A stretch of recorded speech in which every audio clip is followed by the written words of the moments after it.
우리는 지난주 예루살렘의 박해를 피해서 흩어진 사람, 전도자가 되었던 사람 빌립에 대해서 좀 살펴보았는데요. 오늘은 그 박해, 그 예루살렘의 박해를 주도했던 사람, 그래서 결국 초대교회를 흩어버린 장본인 그 바로 바울에 대해서 오늘 좀 살펴보려고 하는데요. 바울은 앞에서도 말했던 것처럼 바울이 어떤 사람이냐? 가장 먼저 그는 초대교회를 잔멸하려고 했던 박해자였던 사람입니다. 그럼 바울이 사도행전 22장으로 한번 가볼까요? 3절에 보면 그가 자기를 이렇게 소개합니다. 나는 유대인으로 어디에서 났다고 말합니까? 길리기아 다소라는 곳에서 났다 이렇게 말하고 있어요. 길리기아 다소는 헬라 문화와 로마 문화가 결합된 교육 중심 도시입니다. 그러니까 교육의 도시예요. 그러니까 그 사람이 길리기아 다소에서 났다 이 말은 사도 바울은 세계 최고의 학문을 배운 지성인이었다 이렇게 말하고 있습니다.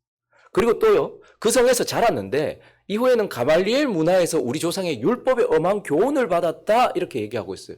그 이후에는 또 그가 가말리엘이라는 사람인데 그는 그 당시에 최고의 율법 학자였습니다. 그러니까 교사 선생이었어요. 그러니까 그는 최고의 학문을 배웠을 뿐만 아니고 가말리엘이라는 최고의 선생을 통하여서 성경을 배웠던 사람이에요. 그래서 23장 6절로 넘어가 보시면 그가 자기를 뭐라고 얘기하는 거니까 여기 일부는 사두개인이고 또 일부는 바리새인인 줄을 알고 여러분 형제들아 나는 바리새인이요 또 바리새인의 아들이라 이렇게 말해요. 그러니까 사도 바울은요 최고의 학문을 배웠던 지성인이었고 가말리엘이라는 최고의 교사를 통해서 성경을 배움으로써 이후에 바리새인이 되었던 그러한 사람이었다라는 거예요. 그런데 그가요 성령의 역사 없이 거듭남 없이 하나님을 섬겼고 그리고요 예수 없이 진리 없이 성경을 대하였기 때문에 결국은 어떻게 되는 겁니까? 그리스도의 대적이 되어지고 그리고요 교회를 핍박하는 자가 되어졌다라는 것을 보게 돼요. 여러분 성령의 거듭남 없이 하나님을 섬기거나 예수 없이 성경을 보면 여지없이 이렇게 되는 것이죠. 사도 바울은 바로 그러했던 사람이다. 이 최고의 학문과 가말리엘에게 성경을 배웠음에도 불구하고 그는 교회 박해자였다라는 거예요. 그런데 우리가 잘 아는 것처럼 우리가 바울을 부를 때 뭐라고 말합니까? 바울은 이랬던 박해자가 뭐가 됩니까? 결국은 이방인의 사도가 되었던 사람이다라는 거예요. 그는 예수를 대적했고 그는 교회를 잔멸하려고 했고 많은 사람들을 괴롭게 했고 또 스데반을 죽이는데 앞장섰던 그런 사람이었음에도 불구하고 사도행전 9장에 보시면 그러나 주님은 그를 은혜로 대하셨고 그를 사랑하셨어요. 그래서 사울이 길을 가는데 뭐 회개하러 가거나 아니면 돌아보러 가는 것이 아니었습니다. 다메섹이라는 곳에 올라가서 또다시 교회를 잔멸하려고 예수 믿는 사람들을 잡아 죽이려고 그렇게 가두려고 그렇게 올라가고 있을 때 주님이 그를 찾아와 주셨어요. 그것도 부활하신 주님이 그에게 찾아와 주셨어요. 그리고요 땅에 엎드러졌어요. 그리고 나서 그에게 말씀하십니다. 사울아 사울아 네가 어찌하여 나를 박해하느냐라고 말씀하셨고 또 그에게 나는 네가 박해하는 예수다라고 예수를 드러내심으로 인하여서 그를 교회를 박해하고 그리고 예수 그리스도를 그렇게 능멸하면서 그렇게 했던 그 사도 바울을 주님은 찾아가셔서 구원해 주셨고 결국 15절에 그를 뭐로 세우십니까? 주께서 이르시되 이 사람은 내 이름을 이방인과 임금들과 이스라엘 자손에게 전하기 위하여 택한 나의 그릇이다. 그래서 이방인에게 보내기 위하여 이방인들을 위하여서 사도로 세우셨다. 이렇게 말함으로써 갈라디아서 2장 8절을 이렇게 얘기하고 있죠. 베드로는 하나님이 역사하셔서 할례자의 사도로 유대인의 사도로 삼으셨다라는 거예요. 그런데 또한 내게 역사하셔서 바울에게 역사하셔서 나를 뭐로 삼으셨다는 거예요? 이방인의 사도. 예수를 3번이나 저주하며 부인했던 그 베드로는 유대인들을 위한 사도로 주님께서 은혜로 세우셨고 그리고요 교회를 잔멸하고 예수 그리스도를 대적했던 그 바울은 이방인의 사도로 삼으셨다 이렇게 말하고 있어요. 베드로는 그 당시 아람어를 썼습니다. 그러니까 그 예루살렘 그 사람들은 아람어를 사용하고 있었어요. 그러니까 우리가 어떤 언어를 쓰느냐도 제일 중요해요. 그 사람을 나타내기 때문에. 그리고요 그는 유대 문화에 익숙한 사람이었습니다. 그렇기 때문에 주님은 이 베드로를 유대인들의 사도로 세우셨어요. 그런데요 이 바울은요 어떤 언어에 능통했을까요? 그는 헬라어를 사용하고 있었어요. 그리고 로마 문화, 헬라 문화에 익숙한 사람이었고 무엇보다도 사도 바울은 뭘 가지고 있었을까요? 그 당시 가장 중요했던 로마 시민권을 가지고 있어요. 로마 시민권을 가지고 있었다는 것은 그냥 자기를 함부로 대하지 못할 권리, 그리고 가이사에게 재판을 받을 수 있는 권리를 가지고 있었고요. 그리고 어디를 가든지 신분이 보장되는 거예요. 어디를 가든지 이 사람이 로마 시민권을 가지고 날 때부터 로마 시민이었다라는 것은 어디를 가도 사람들이 안심하고 이 사람을 받아들일 수 있는 그러한 그런 것을 가지고 있었고, 무엇보다도요, 그 당시에는 로마가 통치하고 있었기 때문에 로마 시민권을 가지고 있었기 때문에 사도 바울이 어땠다는 거예요? 이동이 용이했다는 거예요. 여행이나 이동을 마음대로 할 수 있었다라는 거예요. 그래서 주님은 이 사람을 어떻게 해요? 이방인의 사도로 세우셨다라는 거죠. 그래서 베드로는요, 고기 낚는 어부였는데 나중에요, 사람 낚는 어부가 되게 하셨고요. 바울은요, 텐트를 만들던 텐트 메이커, 천막을 만들던 사람인데 나중에 뭐죠? 성막, 하나님의 집을 만드는, 그러니까 그냥 단순히 텐트가 아니고 하나님이 거하시는 집을 만드는 그러한 성막을 만드는 사람으로 주님께서 이방인의 사도가 되게 했다라는 거예요. 그래서 사도 바울을 한마디로 말하면 기독교 역사 중에 가장 위대한 사람이다라고 기록되고 손꼽히는 사람이다라는 거예요. 그가 다메섹에 올라가던 길에 예수 그리스도를 만나고 거듭나고 난 이후부터 사실 그는 복음을 전하기 시작했어요. 그리고 한 10여 년 정도는 가려진 시간이었습니다. 3년은 아라비아, 그리고 그 이후에 다시 다소로 가고 그러면서, 그런데 나중에요, 바나바가 그를 안디옥 교회로 불러가지고 거기서 사역하다가 나중에 거기서 파송을 받게 되고, 우리가 잘 아는 것처럼 그래서 그는 그의 인생 전체를 걸고 그의 삶 전부를 걸어서 3차례에 걸친 세계를 전도하는 3번의 선교 여행을 떠나게 되었고, 이 선교 여행을 통해서 어떻게 되는 거예요? 복음이 땅끝까지 전파되고 유럽이 복음화되는, 그래서 복음을 땅끝까지 전파했던 위대한 사람이에요. 그리고 그가 사역하는 내내 뭘 했어요? 사랑하는 성도들에게 편지를 썼어요. 그래서 그가 기록한 서신 13개가 결국 뭐가 되는 거예요? 신약 성경이 되는 겁니다. 그래서요, 바울이 기록한 히브리서를 빼고 그래서 13개의 서신은 신약 성경 전체의 분량으로만 보면 48% 정도 돼. 그러니까 거의 반을 바울이 기록했다는 것이고, 무엇보다도요, 이 바울이 기록한 서신에 있는 이 성경의 내용은 기독교에서 가장 중요한 교리들을 집대성해 놓은 거예요. 어떻게 의롭게 되는가, 사람이 의롭게 되는가, 어떻게 구원을 받는가, 믿음이 뭐냐, 이런 것들, 교회론, 이런 것들. 그러니까 우리가 알아야 되는 가장 중요한 교리들을 집대성했던, 그래서 지금도 우리에게 말하고 있는 위대한 사역자고, 결국 그는요, 한 AD 67년을 기점으로 해서 그 전에 아마 베드로가 먼저, 네로가 통치하던 그때에 베드로가 먼저 순교를 당했고, 그는 십자가에 거꾸로 매달려서 순교를 당했고, 그 이후에 아마 한 1년 정도 상간 이후에 바울도 이제 순교를 당하는데, 바울은 로마 시민권을 가지고 있었기 때문에 십자가에는 달지 않았어요. 그래서 어떻게 합니까? 목을 쳐서 그렇게 순교를 당했던 사람이에요. 그래서 그때에 네로 황제 때 그때 순교를 당했지만 그는 여전히 복음을 땅끝까지 전파했던 사람이에요. 지금도 이 성경을 통해서 우리에게 말씀하고 있는 그의 말은 지금까지도 이어지고 있는 위대한 사람이다라는 것을 우리는 보게 됩니다. 그래서 우리는 오늘 이 위대한 사람의 바울, 사실 바울에 대한 내용은 너무나도 많은데, 이렇게 위대한 삶을 살았던 그의 삶 속에 중요한 키워드가 뭐가 있을까? 라는 것과 이런 위대한 삶을 살았던 바울이 어떤 태도로 삶을 살았는가, 우리는 좀 이런 방향으로 잡아서 한 3가지 정도로 나누어서 살펴보려고 합니다. 먼저 사도 바울이 어떤 태도로 삶을 살았는가, 그 첫 번째는 오직 믿음으로. 여러분, 사람에게 있어서 예수를 믿는 사람이든 믿지 않는 사람에게, 모든 사람에게 있어서, 인류 모두에게 있어서 가장 시급하고 중요한 문제가 무엇인가? 그것은 바로 사람이 어떻게 신 앞에서 의로워지고 그리고 구원을 받을 수 있는가 하는 거예요. 저와 여러분, 모든 사람들에게 가장 시급한 문제, 가장 중요한 문제는 뭐냐면, 사람이 어떻게 신 앞에서 의롭다, 하나님 앞에서 의롭다고 인정을 받아서 구원을 받을 수 있는가 하는 문제예요. 근데 이 질문, 우리가 어떻게 의롭게 됩니까? 신 앞에서. 하나님 앞에서 어떻게 의롭게 되고 천국에 들어갈 수 있는 거예요. 이 질문에 대하여서 인류 일반, 그리고 대부분의 종교는 뭐라고 얘기하는가?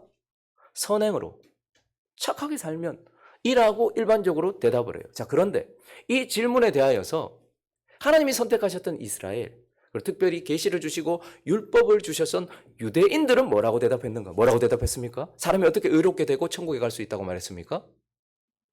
하나님이 주신 율법을 어떻게 해요? 지킴으로, 행함으로. 그러니까 사람이 의롭게 되는 길은 율법을 행함으로, 그 행위로 말미암아서 구원을 받고 의롭게 된다라고 말했고 그것이 정답처럼 여겨지고 있었는데요. 사도 바울은 여기에 대하여서 완전히 뒤집어 엎었던 사람입니다. 사도 바울이 먼저 주장했던 것은 무엇이냐면 누구도 하나님께서 주신 그 율법을 어떻게 해요? 지킬 수 없다라는 거예요. 로마서 3장으로 가보실까요? 9절부터 보시면 자 그러면 어떠하냐? 우리는 나으냐? 자, 유대인과 이방인 모두를 다 얘기하는 거예요. 결코 아니라 유대인이나 헬라인이나 다 죄 아래 모든 사람들이 다 죄인이라는 거예요. 그래서 유대인이든 뭐 율법을 가지고 있고 하나님이 선택하신 유대인이든 아니면 저기 개처럼 여겨지는 헬라인이든 다 죄 아래 있다라고 말하면서 그래서요. 기록된 바 의인은 없다. 하나도 없다. 죄 안 짓는 사람도 없고 의인은 한 명도 없다. 이렇게 말하고 있어요. 그리고요. 깨닫는 자도 없고 하나님을 찾는 자도 없다. 그래서 다 치우쳐 함께 무익하게 되고 또 선을 행하는 자는 없으니 하나도 없다라고 말하면서 딱 뭐라고 얘기하는 거니까 20절에 딱 이렇게 얘기합니다. 그러므로 율법의 행위로 그 앞에 의롭다 하심을 얻을 육체가 없다. 누구든 율법을 지킬 수 있는 사람은 없다. 하나라도 그것을 범할 때에는 우리가 전부를 범한 것처럼 되지 않느냐. 그러니까 사람은 그 누구도 율법을 완전히 지킬 수 없기 때문에 의인은 없나니 하나도 없다. 이렇게 말하면서 결국 율법은 뭐라는 거예요? 너희가 지금 율법을 지켜서 의롭게 된다고 말하고 있는데 사람은 율법을 지킬 수 없어. 그래서 율법은 결국 뭐라는 거예요? 율법은 우리가 죄인이라는 걸 폭로해버리는 것이고 무엇보다도 율법은 결국 우리를 사람을 죽이는 것이다. 이렇게 얘기해요. 하나님께서 창세기 2장 17절에 이렇게 말씀하셨습니다. 선악을 알게 하는 나무의 열매를 먹지 말아라. 그 먹는 날은 어떻게 된대요? 선악을 알게 하는 나무의 열매는 사람을 죽인다 이렇게 얘기했어요. 선악을 알게 하는 나무의 열매는 뭡니까? 무엇이 선인지, 하나님께서 말하시는 선이 무엇인지, 하나님께서 말씀하시는 악이 무엇인지를 알게 하는 나무, 그 열매는 뭐죠? 선악을 알게 하는 나무의 열매는 결국 율법이에요. 율법이 선이 뭔지 악이 뭔지를 우리한테 가르쳐 준단 말이에요. 근데 하나님은 처음부터 그 선악을 알게 하는 나무인 열매인 율법은 사람을 살리는 것이 아니고 너희가 죄인이라는 것을 폭로하게 될 것이고 너희를 죽이게 될 것이다 이렇게 말했어요. 그래서 고린도후서 3장 6절은 그가 이렇게 말하고 있습니다. 우리를 새 언약의 일꾼 되기에 만족하게 하셨으니 율법 조문으로 하지 아니하고 오직 영으로 함이니 율법 조문, 율법은 뭐 하는 것이다? 죽이는 것이다. 그래서 바울은요. 사람이 어떻게 의로워지고 천국 가냐? 율법을 지킴으로라고 말했던 정답처럼 여겨지고 있던 그것에 대하여 사람은 절대 율법을 지키지 못한다. 사람은 모두 죄인이기 때문에 누구도 율법을 지키지 못하고 결국 율법은 사람을 죽이는 것이다. 라고 이렇게 말했어요. 그러면서 그러면 사람이 어떻게 의로워지느냐? 라고 말할 때에 이어서 로마서 3장 21절부터 이제는 율법을 지키면 의로워지겠지만 누구도 율법을 지킬 수 없고 그 율법은 사람을 결국 죽이는 것이다. 그래서 율법 외에 한 의가 나타났으니 율법과 선지자들에게 증거받은 것인데 뭐라는 거예요? 22절 시작.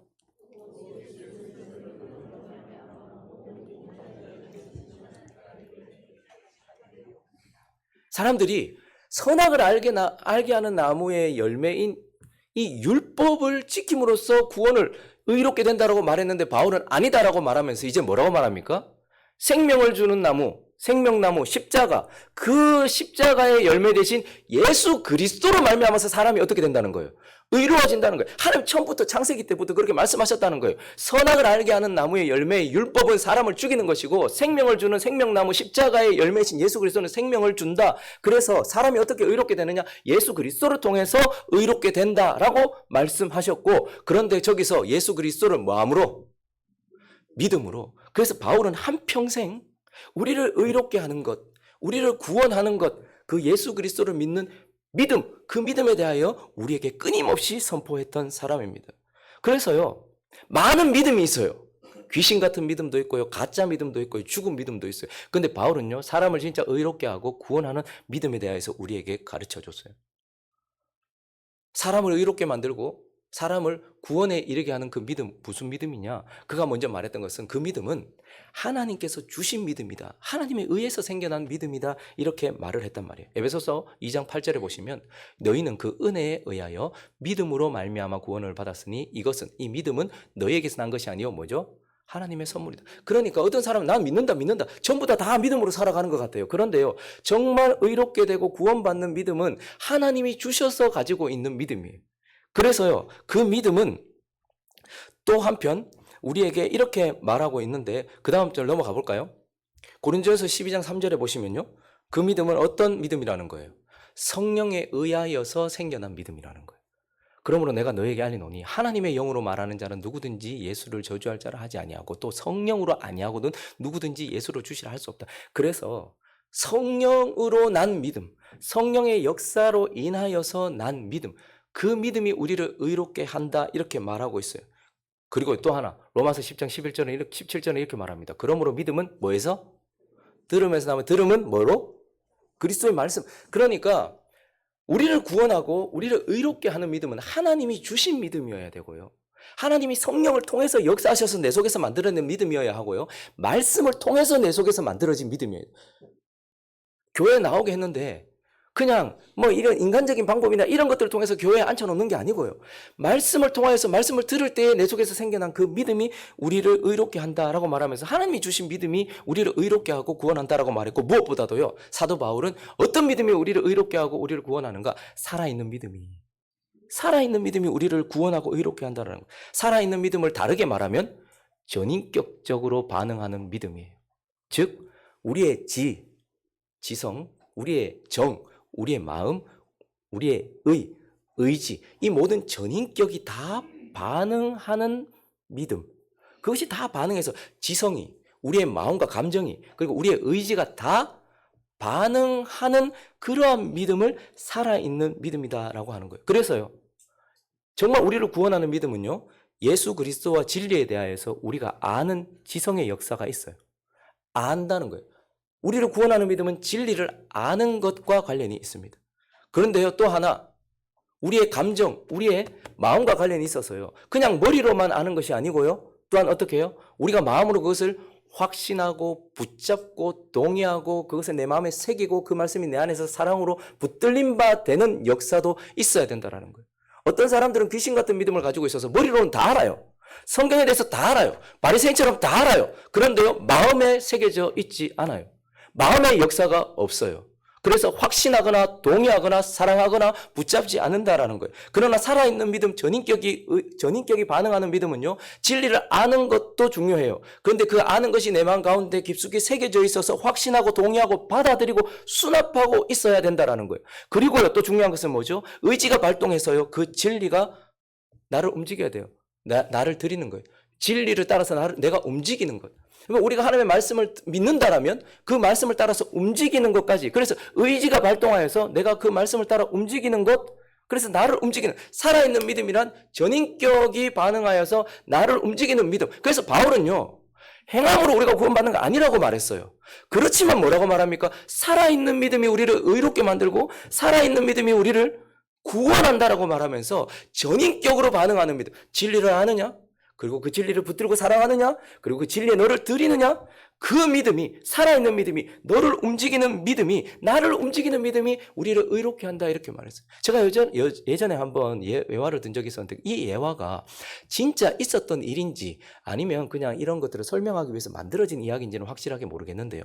예전에 제가 그런 말씀 드린 적이 있잖아요. 나야가라 폭포가 있어요. 저는 한 번도 가보지는 않았지만 엄청나대요.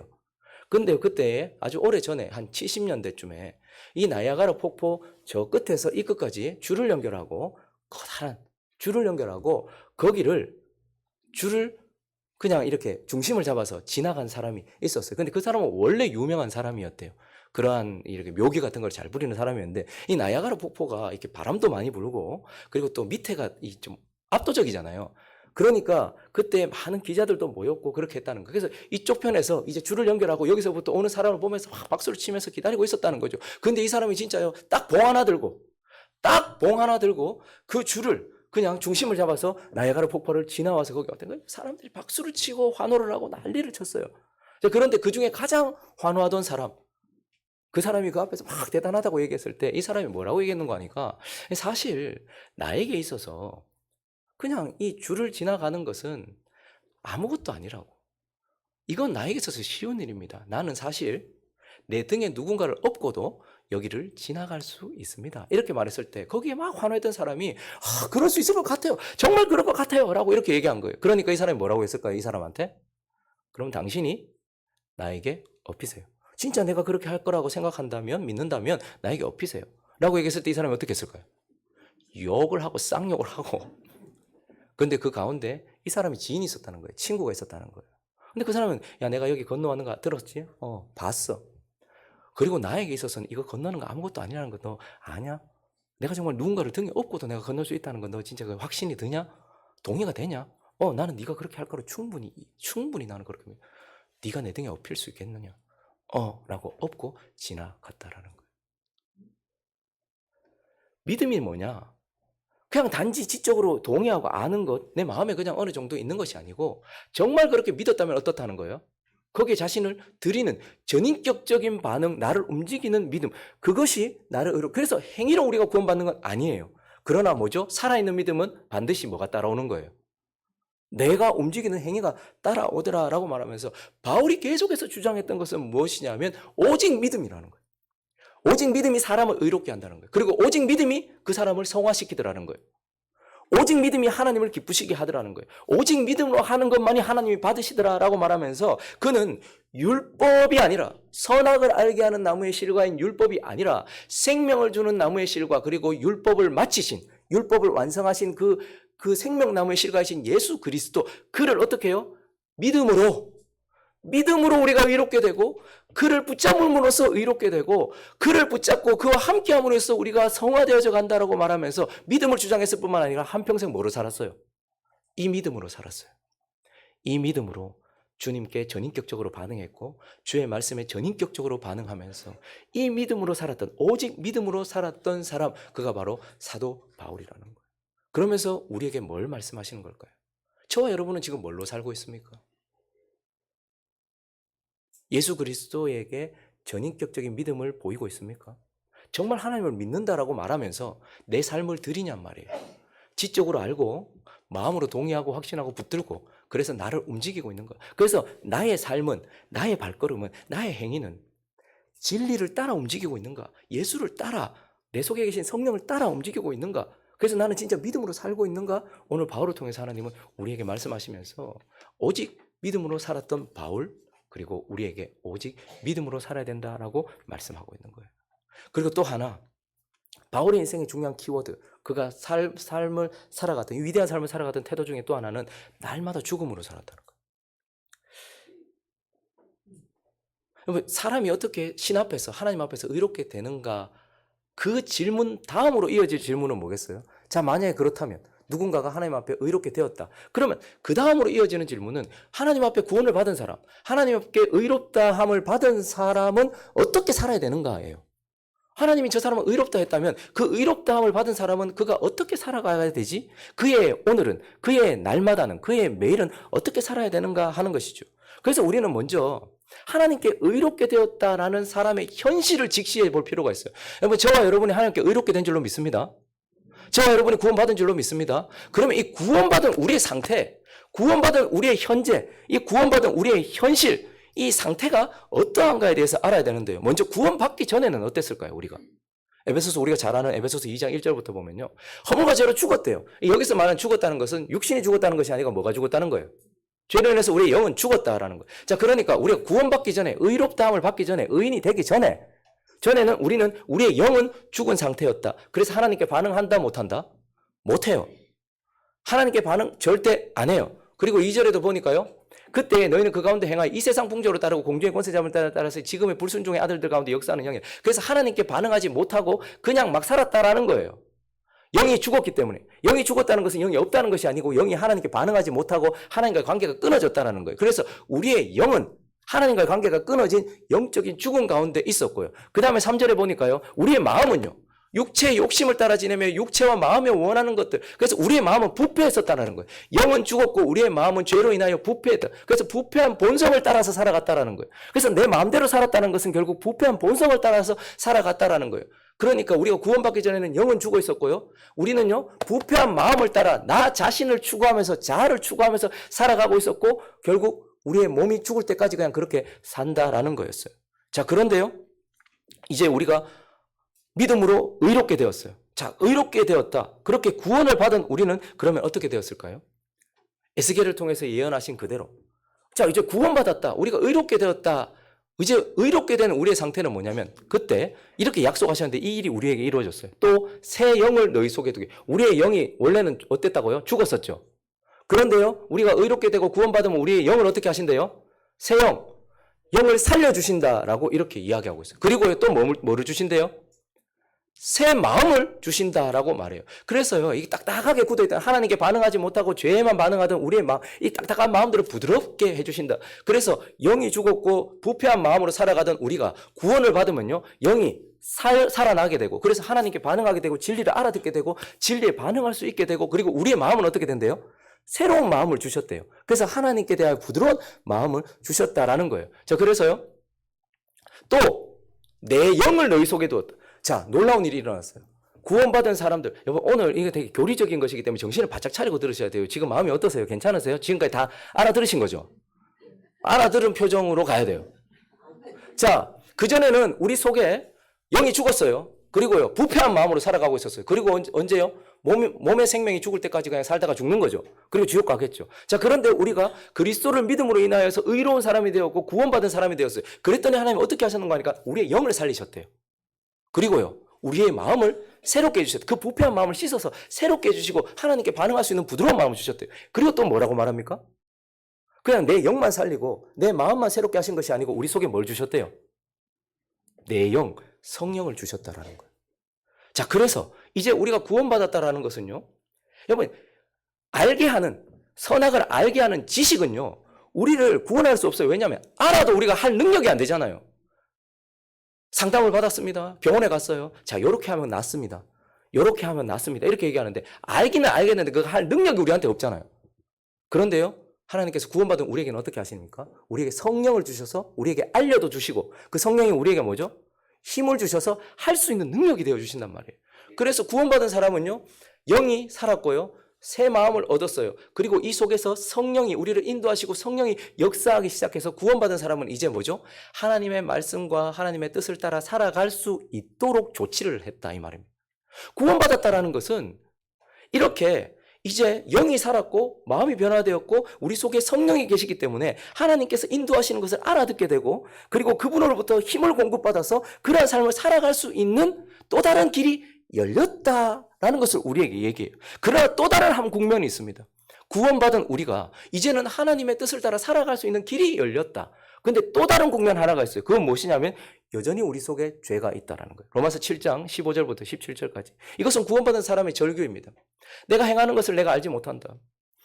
곧 내가 원하는 것은 행하지 아니하고 도리어 내가 미워하는 것을, 내가 구원받고 하나님의 은혜도 알고 하나님 뜻대로 살아보고 싶은데, 그런데 또 내가 하기 싫어하는 거, 내가 정말 이거 다시는 안 해야지 라고 말했던 그 미워하는 것을 또 행하더라.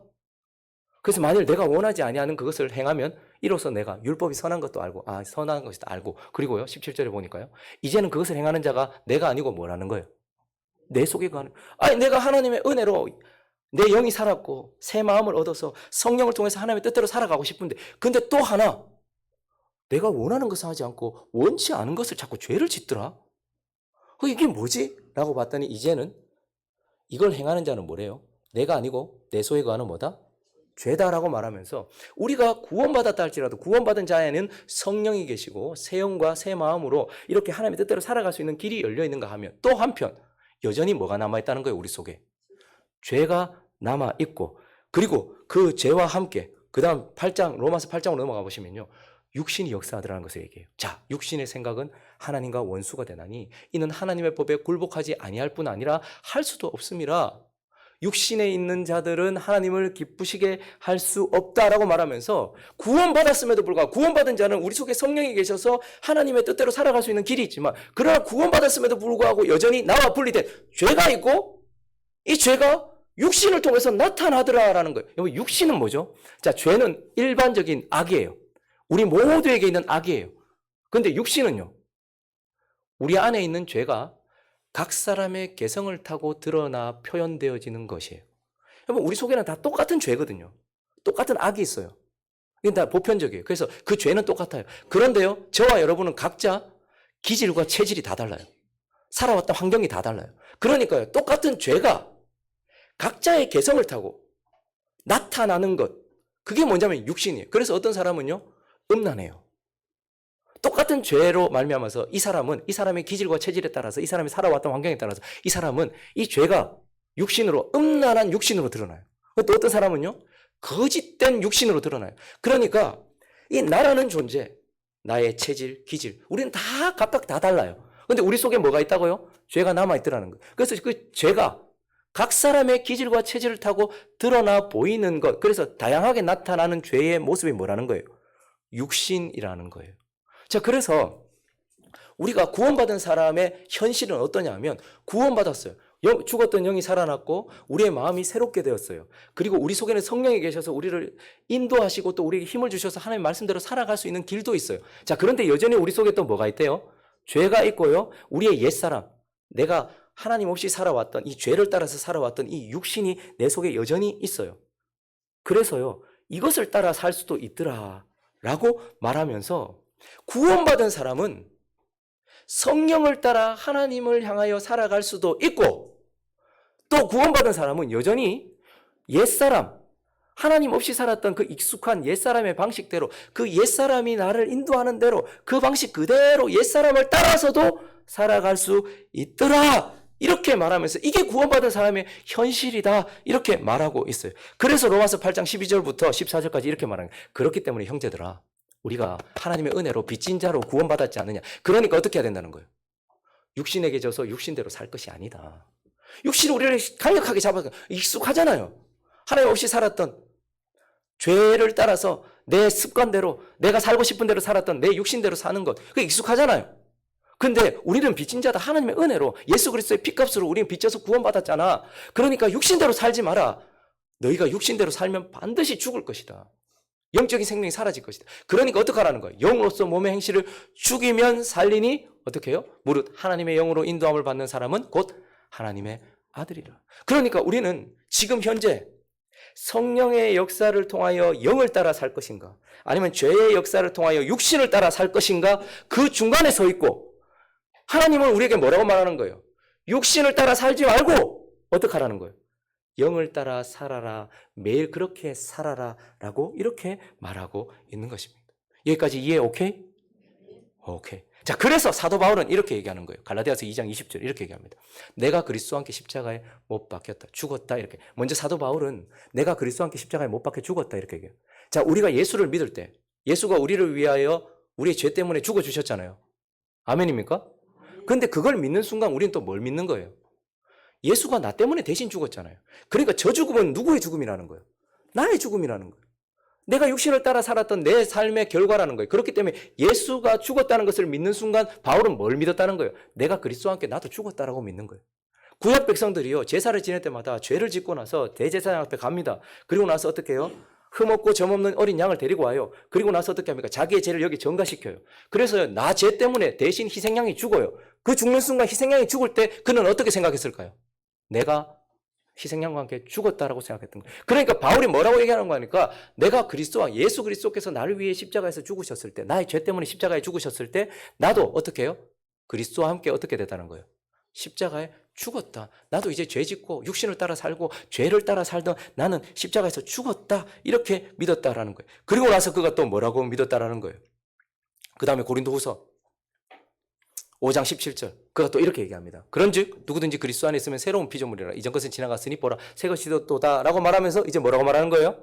자기를 새로운 피조물이라고 얘기하고 있고 예수를 믿은 사람은 새로운 피조물이라고 얘기하고 있어요. 자, 나는 예수를 믿음으로 인하여서 이제 예수와 함께 옛사람이 죽었다. 나는 죽었다고 믿는다. 그리고 또 뭐라고 얘기하는 거예요? 그렇기 때문에 나는 새로운 피조물이 되었다. 이 말은 뭐예요? 새로운 피조물이 되었기 때문에 나는 영이 살았고 그리고 새 마음을 받았고 내 속에는 생명을 주시는 성령이 계셔서 성령을 따라 살 수 있는 존재가 되었다. 그러나 동시에 여전히 내 안에는 죄가 있고 그 죄가 육신을 통해서 역사할 수 있기 때문에 육신을 따라 살 수도 있는 존재다. 라는 것을 말하면서 나는 새로운 피조물이 되었다. 이렇게 말하고 있어요. 자, 그러면서 이제 마지막으로 뭐라고 얘기하는 거 하니까 고린도전서 15장 31절 읽어주십시오. 시작.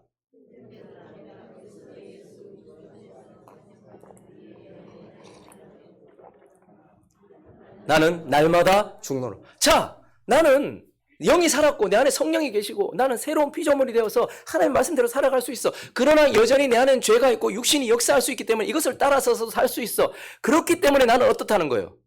날마다 죽는다 이 말은 뭐죠? 육신, 옛사람을 따라서 살지 않는다. 그래서 내가 처음 예수를 믿을 때 나는 예수와 함께 죽었다라고 말했던 그 죽음이 오늘 육신이 내 삶 속에서 역사하려고 하는 그 순간 그 죽음을 오늘 실제 다시 재현해내는 거예요. 오늘 거짓말하던 나의 육신이 내 속에서 죄를 범하던 나의 육신이 자꾸 발동하려고 할 때 뭐라고 얘기하는 거예요, 바울은? 나는 이미 예수 그리스도와 죽었다. 이렇게 나는 거짓말 시키던 나는 죽었고, 나 이렇게 음란한 나는 죽었다. 그러므로 나는 오늘도 죽는다라고 말하면서 육신을 따라가지 않는다라는 거예요. 자, 그래서 로마서 6장 이제 잘 보십시오. 자, 우리가 예수를 믿는다는 것이 뭐냐? 무릇 그리스도 예수와 합하여 세례를 우리가 세례를 받았고 예수를 믿는다는 것은 무엇이냐면 예수와 합해졌다는 거예요. 연합됐다는 거예요. 그러니까 예수에게 일어난 일이 내게 일어났다라고 하나님이 간주하시고 우리는 그 일이 일어났다는 거예요. 그렇기 때문에 내가 예수를 믿는다, 내가 세례를 받았다는 것은 무엇이냐면 그가 죽으신 것처럼 나도 그와 함께 죽었다라고 믿는 거예요. 그죠? 그분이 나를 위해 대신에 죽으셨어요. 그래서 나의 죽음이잖아요. 그러니까 예수를 믿는다는 것은 내가 그와 합하여서 그와 함께 나도 죽었다라고 믿는 거예요. 그래서요. 그러므로 우리가 그의 죽으심과 합하여 세례를 받음으로 그와 함께 장사 지낸 바 되었으니 이는 아버지의 영광. 그와 함께 죽었어. 이제 난 죄짓던 나는 죽었어. 나는 이제 그 옛사람은 죽었어. 왜 그렇게 했냐면 그리스도를 죽은 자 가운데서 살리심과 같이 우리로 또한 새 생명 가운데 이제 성령을 따라 말씀을 따라 새 생명 가운데 살게 하시려고 그렇게 예수와 연합하여 우리가 죽었다라는 거예요. 자, 그래서요. 우리가 알거니와 우리 옛사람이 예수와 함께 십자가에 못 박힌 것은 이제는 그 죄를 따라서 육신을 따라서 살지 않고 죄에게 종노릇 하지 않게 하시려고 그렇게 하신 것이다 라고 말하고 있는 거예요. 그래서요. 10절과 11절 여러분 이건 외우십시오. 시작.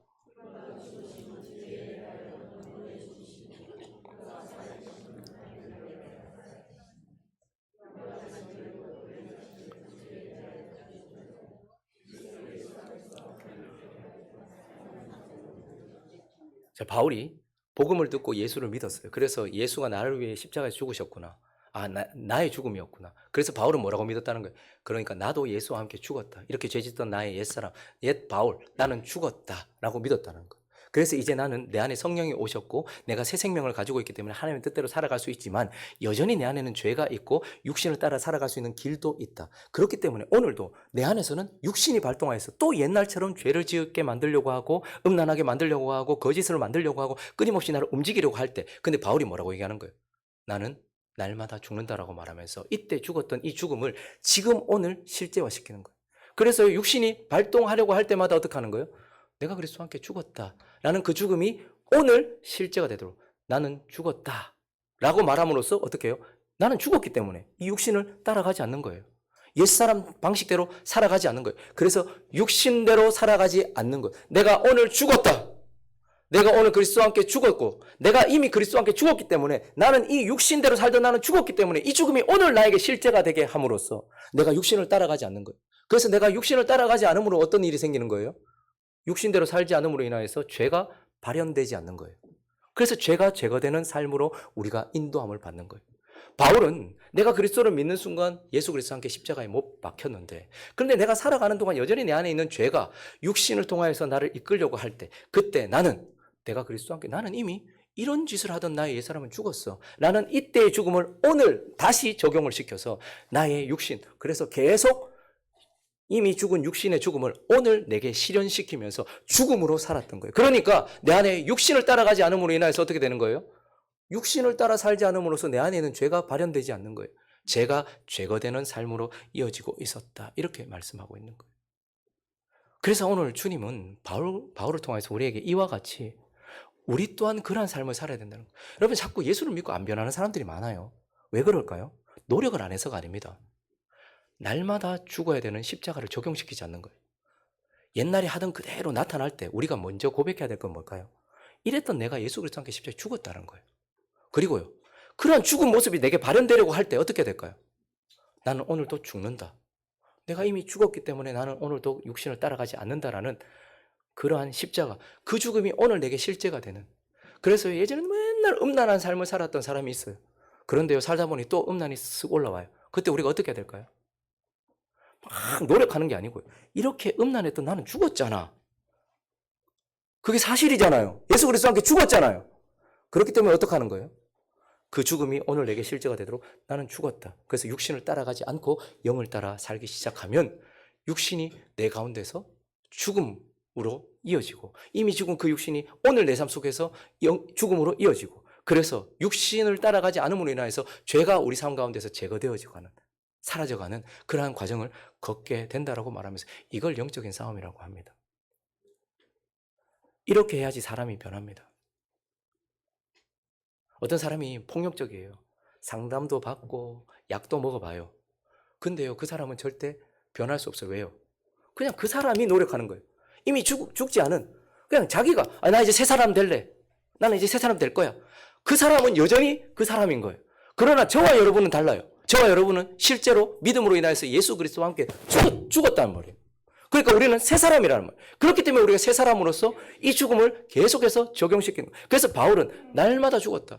그래서 십자가를 지고 자기를 부인하고 이랬던 나는 죽었어. 이건 내가 아니야 라고 부인하고 어떻게 해요? 자기 십자가를 지고 계속해서 쫓아가는 삶. 그래서 바울은 오직 믿음으로 그리고 지금도요. 매 순간 죽음으로 그렇게 살았던 사람이다. 이렇게 말씀하고 있는 것입니다. 저는 원하기는 행복한 우리 교회 성도들 안에 날마다 죽음이 역사했으면 좋겠어요. 우리 믿음이 실제로 우린 이미 예수 그리스도와 함께 죽었거든요. 나 새 생명이란 말이에요. 그래서 분리를 해야 돼요. 이제 이것을 행하는 자는 내가 아니요 내 속에 거하는 뭐다? 죄다. 그 죄가 또 육신을 통해서 습관적으로 나타나려고 한다. 그때 어떻게 해요? 나타나려고 할 때 나는 이미 죽었다. 라는 것을 실제로 적용시켜서 나는 죽었다. 그 죽음을 지금 오늘 적용시켜서 조금씩 변화되어져 가는 이러한 영적인 싸움을 하는 저와 여러분 되시기를 예수 그리스도의 이름으로 축원합니다. 한 가지 더 살펴볼게요.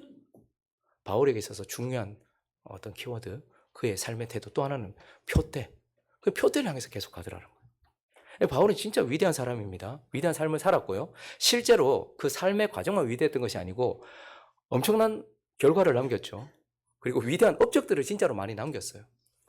이런 게 많단 말입니다. 그가 살아가는 내내 뭐 어떤 사람들을 보면 뭐 미술을 하는 사람들이나 음악을 하는 사람들, 예술을 하는 사람들은 죽고 나서 그 이름이 되잖아요. 근데 바울은 사실은 그 당시에도 이미 많은 업적들을 가지고 있었던 사람이에요. 그런데요, 그가 마지막까지 어떤 태도였는가? 빌립보서 3장. 형제들아, 나는 아직 내가 잡은 줄로 여기지 아니한다. 오직 한 일, 뒤에 있는 것을 잊어버려. 그렇게 많은 일을 했는데요, 그거 잊어버리고 앞에 있는 것을 잡으려고 뭐를 향해? 14절에 보니까 표대를 향해. 그러니까 그는요, 표대를 향해 나아가던 사람인데 이것을 다르게 표현하면, 더 명확하게 표현하면 12절에서 표현한 것처럼 이렇게 됩니다. 내가 이미 얻었다 함도 아니요 온전히 이루었다 함도 아니라 오직 내가 그리스도 예수께 잡힌 바 된 그것을 잡으려고. 그러니까 표대가 뭐냐? 예수께 잡힌 바, 그리스도 예수께 잡힌 바 된 그것을 잡으려고 달려간다. 이렇게 얘기해요. 그러니까 바울은요, 예수 그리스도께 잡힌 바 된 그것을 잡으려고 달려간대요. 이 말은 무슨 말이에요? 예수 그리스도께 잡힌 바 된 그것을 잡으려고 달려간다. 이 말은 무슨 말이에요? 사도 바울은요, 교회를 잔멸하려고 올라가고 있었어요. 예수를 대적하기 위해서 올라가고 있었어요. 그랬던 사도 바울을 예수님께서 어떻게 하셨습니까? 사로잡으셨어요. 사랑으로 사로잡으셨고요. 은혜로 사로잡으셨고요. 복음으로 그를 사로잡으셨어요. 이 말은 하나님께서 그를 구원하셨다라는 말이에요. 그래서요, 그리스도 예수께 잡힌 바 된 그것이란 뭐냐면 그리스도 예수께서 바울을 구원하신 목적, 예수 그리스도께서 바울을 사로잡으셨어요. 구원하셨단 말이에요. 그래서 구원하신 목적이 있어서 그를 구원하신 것 아닙니까? 그러니까 바울은 표대를 향하여, 특별히 예수 그리스도께서 나를 사로잡으셔서 구원하신 목적, 그 구원의 목적을 향해서 달려간다, 이렇게 말했던 겁니다. 그래서 바울을 사로잡으시고 바울을 구원하신 목적이 뭐예요? 사도행전 9장 15절에 보니까 이 사람은 내 이름을 이방인과 임금들과 이스라엘 자손에게 전하기 위하여 택한 나의 그릇이다. 그래서 이 사람을 사로잡으신 목적은 무엇이냐면, 그 사람을 구원하신, 바울이 구원받은 목적은 무엇이냐면 이방인에게 예수를 드러내기 위해서 세웠다라는 거예요. 그리고요, 좀 더 가시면 13장 47절에 보니까요, 주께서 이같이 우리에게 명하시되 내가 너를 이방의 빛으로, 이방인에게 복음을 전하기 위해서이기도 하지만 땅 끝까지 구원하기 위해서, 그래서 땅 끝까지 가게 하기 위해서, 땅 끝까지 가서 그리스도를 드러내기 위하여서 그를 구원하셨다라는 거예요. 그러니까 사도 바울을 구원한 목적이 무엇이냐 하니까 이방인들에게 예수를 드러내고 땅끝까지 가서 예수를 드러내게 하기 위해서 자기가 예수 그리스도께 사로잡힌 바 됐다는 거예요. 그래서 그는 항상 자기가 종이다 이렇게 얘기하잖아요. 노예다 이렇게 얘기하잖아요. 그리스도께서 사랑으로 나를 사로잡으셨다. 왜 나를 구원하셨는가? 이방인에게 복음을 전하고 그리고 땅끝까지 예수를 드러내게 하시려고. 그래서 그가 이렇게 얘기하는 거예요. 예수 그리스도께서 나를 그 목적을 위하여 사로잡고 구원하셨기 때문에 로마서 1장 14절에 그렇기 때문에 헬라인이나 야만이나 지혜 있는 자는 어리석은 자에게 내가 다 뭐한 자다? 빚진 자다. 왜 빚졌다고 얘기할까요? 바울이? 예수 그리스도께서 헬라인, 야만인, 지혜 있는 자, 어리석은 자, 저 땅끝에 있는 사람을 구원하셔야 했어요. 그래서 그를 구원하기 위해서 그 목적 때문에 누구를 구원하신 거예요? 바울을 구원하신 거라는 거예요. 그러니까 그 사람들이 없었으면 나를 구원할 이유가 없다는 거예요. 그들에게 복음을 전할 이유가 없었다면 나를 굳이 도구로 쓰기 위해서 나를 구원할 필요가 없었다는 거예요. 그러니까 바울이 생각할 때는 뭐예요? 너네들 때문에 내가 구원받은 거다. 그래서 빚진 자라고 생각을 하고 있었다는 거예요. 그래서 15절에 보니까요. 나는 할 수 있는 대로 로마까지 가서 복음을 전하고 이 로마 교회를 통하여서 그 당시 땅끝이라고 여겨졌던 서바나 스페인까지 나는 가겠다. 라고 말하면서 땅끝까지 가려고 그렇게 했던 것입니다. 그래서 사도 바울의 그 삶의 가장 중요한 태도 중에 하나는 그리스도께서 나를 구원하신 목적을 향해서 달려간다는 거예요. 근데 또 하나의 목적이 있습니다. 에베소서 4장 13절입니다. 우리가 다 하나님의 아들을 믿는 것과 아는 일에 하나가 되어 온전한 사람을 이루는 것. 여러분 우리가 복음을 예수 그리스도를 드러내는 것도 하나님께서 우리를 구원하신 목적 중에 하나예요. 근데 또 하나는요. 우리가 예수를 닮는 거예요. 온전한 사람이 되는 것. 그리스도의 장성한 분량이 충만한 데서 그래서 저와 여러분이 그리스도를 그냥 전하는 사람만이 아니고 그리스도를 닮은 자가 되는 것을 위하여서 주님께서 바울을 그리고 저와 여러분을 사로잡았다 이렇게 얘기하고 있어요. 그래서요. 고린도전서 9장 24절에 보시면요. 바울이 이렇게 얘기합니다. 운동장에서 다름질하는 자들 다 달리는데 상 받는 사람 한 사람밖에 없다. 그래서 상을 받도록 이와 같이 다름질해라 라고 말하면서 이기기를 다투는 자마다 모든 걸 절제한다. 그들은 썩을 승리자의 관을 얻고자 하고 우리는 썩지 않을 것을 얻고자 한다. 그러므로 나는 향방 없는 것 같이 마구잡이로 나는 이를 위해서만 달리지 않는다 라고 말하면서 내가 내 몸을 처복종케 한다. 왜냐하면 내가 일을 하고 나서 일은 잘했는데 나 자신은 거기에 합당하지 못한 사람이 될까 봐. 하나님은 일을 위해서도 나를 부르셨다. 그렇지만 또 한편 뭐라는 거예요? 저기 24도 이상 올리지 마십시오. 저기 24도 이상 딱 24도까지만 딱 하면 돼요. 두 개다. 그래서 어떻다는 거예요? 바울이 나는 복음을 전하는 것도 위하여서 구원을 받았다. 동시에 뭐죠? 나는 예수를 닮아가기 위해서도 나는 구원을 받았다. 그렇기 때문에 일만 하는 게 아니다. 그 일에 합당한 사람이 되도록 나는 나 자신을 처복종시키고 절제하면서 그리스도의 열매를 맺기 위하여서 그렇게 나가고 있다라고 이렇게 말하면서 주님이 우리에게도 동일하게 말씀하세요. 바울이 표대를 향하여 그리스도께서 우리를 구원하신 목적을 향해 나갔던 거죠. 저와 여러분도 땅끝까지 복음을 전하기 위해서 그리스도를 드러내기 위해서 구원을 받은 거예요. 우리의 땅끝은 어디입니까? 지구가 둥글어요. 땅끝은 바로 여기가 땅끝이에요. 돌고 오면 여기가 땅끝이잖아요. 그러니까 내 주변에 있는 사람들에게 그리스도를 드러내게 하시려고 주님이 나를 구원하셨다는 거예요. 그래서 우리도 빚진 마음이 있어야 됩니다.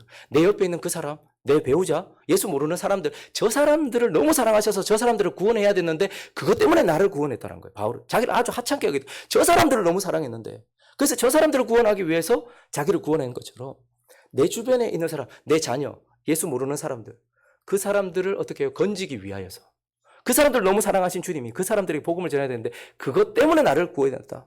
빚진 마음으로 예수를 드러내는 삶 그리고요 예수를 닮아가는 삶 그러한 삶을 살아야 된다라고 우리에게 말씀하고 있는 것입니다. 말씀을 정리하겠습니다. 이 바울의 위대한 삶에 대한 이야기를 마무리하면서 우리가 반드시 짚고 반드시 언급해야 될 부분이 있어요.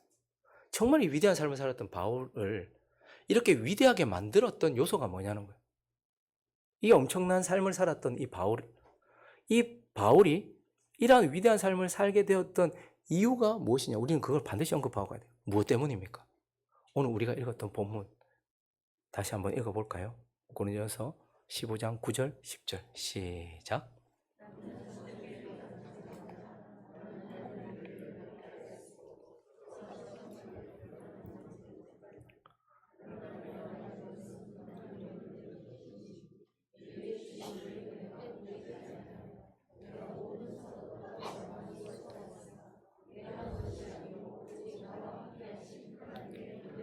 이 위대한 삶을 살았던 바울이 위대한 삶을 살 수 있게 했던 것이 뭐라고 말합니까? 뭐 때문이라고 말해요? 하나님의 은혜 때문이다. 그래서 바울은요, 하나님을 사랑한 한 위대한 사람의 이야기, 한 사람의 위대함을 드러내주는 게 아니에요. 하나님을 정말 사랑했던 한 사람의 그 위대함을 드러내주는 게 아니고요. 죄인을 사랑하셨던 하나님의 은혜를 드러내 보여주는, 저렇게 위대한 삶을 살았던 이유가 뭐냐면 그 사람의 열심이 아니었고 하나님의 열심이었고 하나님의 은혜 때문이었다라고 말하면서 하나님의 은혜가 나를 이렇게 바꿨다 이렇게 말하고 있고 나를 이렇게 위대하게 만들었다 이렇게 말하고 있어요. 그래서 바울은요, 결론적으로 뭘 얘기하냐면 진짜 은혜가 뭔지를 우리에게 말해줘요. 진정한 은혜. 그 진정한 은혜가 뭔가? 고린도서 15장 9절 다시 보십시오. 진짜 은혜는 무엇이냐면 하나님의 교회를 박해하고 그리스도를 대적했던 그를 사도로 변화시키시는 하나님의 능력, 그 기적적인 능력, 박해자, 핍박자, 정말 하나님의 대적자, 그 악한 자를 마음을 바꾸어서 하나님을 사랑하는 자, 그리고 교회의 이방인을 사도로 삼으시는 하나님의 능력, 그것이 진정한 하나님의 은혜다라고 말하고 있고, 그리고 또한 나의 나된 것은 하나님의 은혜로 된 것이니 뭐라고 말하는 거 하니까 내게 주신 그 은혜가 헛되지 아니하여서 내가 모든 사도보다 더 수고하였다. 내가 더 많이 했다. 그래서 진정한 은혜는 이렇게 나를 변화시키는 하나님의 능력이기도 하지만 진짜 하나님의 은혜, 진정한 은혜는 뭐죠? 나로 수고하게 하는 거지. 진짜 은혜를 받으면 정말 주님을 위해서 인생을 바치는 수고가 있는 거예요. 자기 삶을 드리는 수고. 그러니까 우리가 보통 은혜라고 하면 공짜, 아무것도 안 하는 거. 나는 아무것도 안 했는데 하나님이 그냥 주신, 이렇게만 생각해요. 그러나 진짜 은혜는 바울이 뭐라고 얘기하냐면 은혜를 받으니까 내가 정말 누구보다도 더 수고하더라. 누구보다도 더 열심을 내더라. 그래서 진짜 은혜는 뭐냐면 나로 열심을 내게 만드는 것. 그게 은혜더라 라고 우리에게 말하면서 바울은 결국 은혜를 드러내는 사람이고 진짜 은혜를 드러내는 사람이에요. 그래서 그가 쓴 서신 모두에 그는 이렇게 인사를 하는데요. 한 구절만 보죠. 에베소서 1장 1절 하나님의 뜻으로 말미암아 그리스도 예수의 사도된 바울은 에베소에 있는 성도들과 그리스도 예수 안에 있는 신실한 자에게 편지하노니 하나님 우리 아버지와 주 예수 그리스도로부터 뭐가? 이 은혜, 진짜 은혜, 우리를 완전히 변화시키는 기적적인 은혜, 그리고 나로 수고하게 만들고 하나님을 사랑하게 만들고 열심을 내게 만들고 하나님을 붙잡게 만드는 그 진짜 은혜가 너에게 있을지어다. 이 은혜가 저와 여러분 안에 있어서 놀라운 변화가 일어나고 그리고 주님이 기뻐하시는 그러한 삶으로 열심을 내는 저와 여러분 되시기를, 그래서 위대한 삶으로 걸어가는 저와 여러분 되시기를 예수 그리스도 이름으로 축원합니다.